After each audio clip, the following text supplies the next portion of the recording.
আসসালামু আলাইকুম। আমি আপনাদের মেন্টর আবির স্পেস কেরিয়ার হাবের পক্ষ থেকে আপনাদের সবাইকে স্বাগতম। তো আজকে যে বিষয় নিয়ে কথা বলবো সেটি হচ্ছে যে ইলাস্ট্রেশন। দেখেন, আমরা যখন ইলাস্ট্রেশন ইউজ করি না, তখন আমরা কি করি?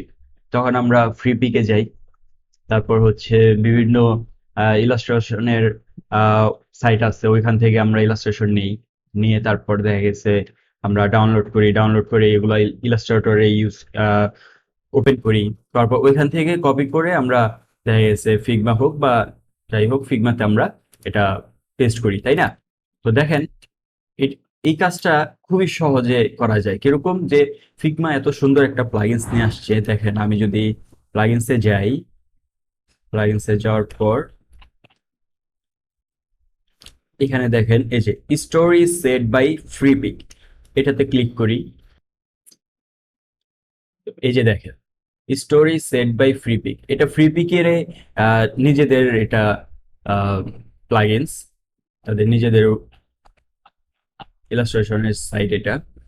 তো এখান থেকে দেখেন, আপনারা চাইলে ব্যাকগ্রাউন্ড ডিটেলসে গেলে হিডেনে যদি আমরা ক্লিক করি, দেখেন এখানে একটা ব্যাকগ্রাউন্ড ছিল, এটা কিন্তু হিডেন হয়ে গেছে। হ্যাঁ, এখন যদি সিম্পলে যদি ক্লিক করি, দেখেন, তারপর ডিটেলেটে যদি ক্লিক করি এরকম। তো আমরা সিম্পলি রাখি, বা হ্যাঁ এটাতে রাখি, এতে করে ওই যে দেখেন পিছনে কিছু শেপ আসছে। তারপর এখান থেকে হচ্ছে আমরা কালার নিতে পারবো, আমরা যেমনটা চাই কালার, ঠিক তেমন কালার আমরা নিতে পারবো এখান থেকে।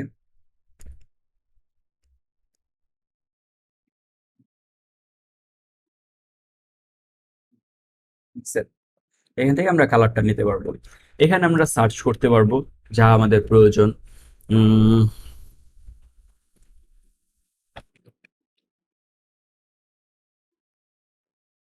দেখেন, যদি আমি এখানে আমি বিজনেস লিখে আমি সার্চ করছি, তো বিজনেস রিলেটেড যে ইলাস্ট্রেশন গুলো আছে এগুলো কিন্তু এখানে আসছে। তো আমি একটাকে আমি আমার ফ্রেমে নেই,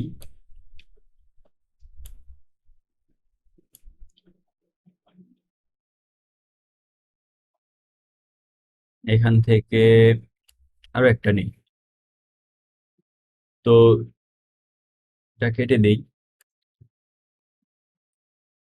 এটাকে একটু বড় করি। তো দেখেন, আমরা এই ইলাস্ট্রেশন গুলো যদি আমরা এডিট করতে চাইতাম, যে কালার চেঞ্জ হবে, ঠিক আছে, দেখা গেছে কিছু জিনিস এখানে আমার প্রয়োজন নাই, এগুলো আমার ডিলিট করতে হবে, তখন ওই ক্ষেত্রে কি করতে হয়, যে ফ্রি পিক থেকে বা স্টোরি সেটের নিজের আছে, তো ওইখান থেকে আমরা যদি ইলাস্ট্রেশন গুলো আমরা ডাউনলোড করতাম, এটাই করি আমরা রেগুলার, আমরা ওই সব সাইট থেকে আমরা ডাউনলোড করি। করার পর এগুলো কিন্তু আমরা ইলাস্ট্রেটরে আমরা ওপেন করি, তাই না? ওপেন করার পর তারপর ওইখান থেকে আমরা যখন কপি করে এখানে পেস্ট করি, তখন এটা এডিট করা যায়। এডিট করা যায় কিরকম, যে এখানে চাইলে আপনি এই কালারটা চেঞ্জ করতে পারবেন, বা এখানে এই আইকনটা আপনার প্রয়োজন নাই, এটা আপনি ডিলিট করতে পারেন। এরকম তো হয়, তাই না?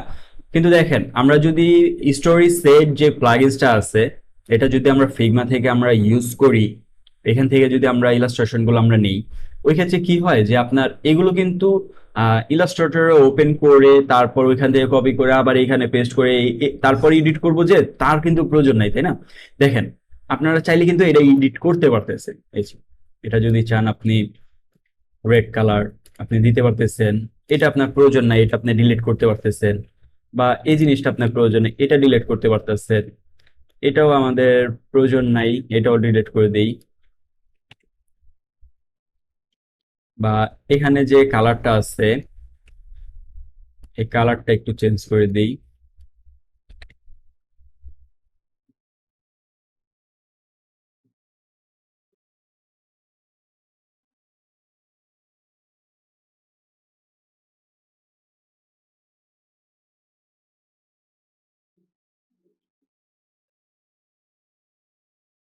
দেখেন, কালারটা কিন্তু চেঞ্জ করতে পারতেছি, তাই না?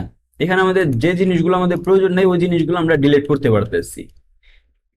তারপর ওইটা আমরা কালার চেঞ্জ করতে পারতেছি। মানে এক কথায় আমরা এই ইলাস্ট্রেশন গুলো আমরা ফ্রি পিক থেকে নামালে যা যা করতে পারতাম ইলাস্ট্রেটর থেকে আমরা কপি করে আনার পর, তা কিন্তু আমরা এই ইলাস্ট্রেশন আমরা স্টোরি সেট থেকে নামানোর পর কিন্তু এটা করতে পারতেছি। তো এতে করে কি হইতেছে যে আমাদের এই ইলাস্ট্রেশনের জন্য আমাদের বিভিন্ন সাইটে যাইতে হইতেছে না, ওইখান থেকে ডাউনলোড করতে হইতেছে না। এই প্রসেসটা তো আসলে সবাই জানেন আপনারা যে কতটুকু সময় লাগে, তাই না? তো এটা যদি আমরা এই প্লাগইনস থেকেই পাওয়া যায় না, তাহলে কিন্তু আমাদের অনেক সময় বাঁচতেছে। তো এই হচ্ছে আজকের আমার টপিক, আজকের বিষয়, যে আসলে সময় বাঁচানোর জন্য কি প্লাগইনসটা আসলে ইলাস্ট্রেশনের জন্য ইউজ করা যায়। তো আমার আজকের ভিডিওটা যদি আপনাদের ভালো লাগে, তাহলে অবশ্যই আমাদের চ্যানেলটিকে সাবস্ক্রাইব করবেন। সবাই ভালো থাকবেন, সুস্থ থাকবেন। আসসালামু আলাইকুম।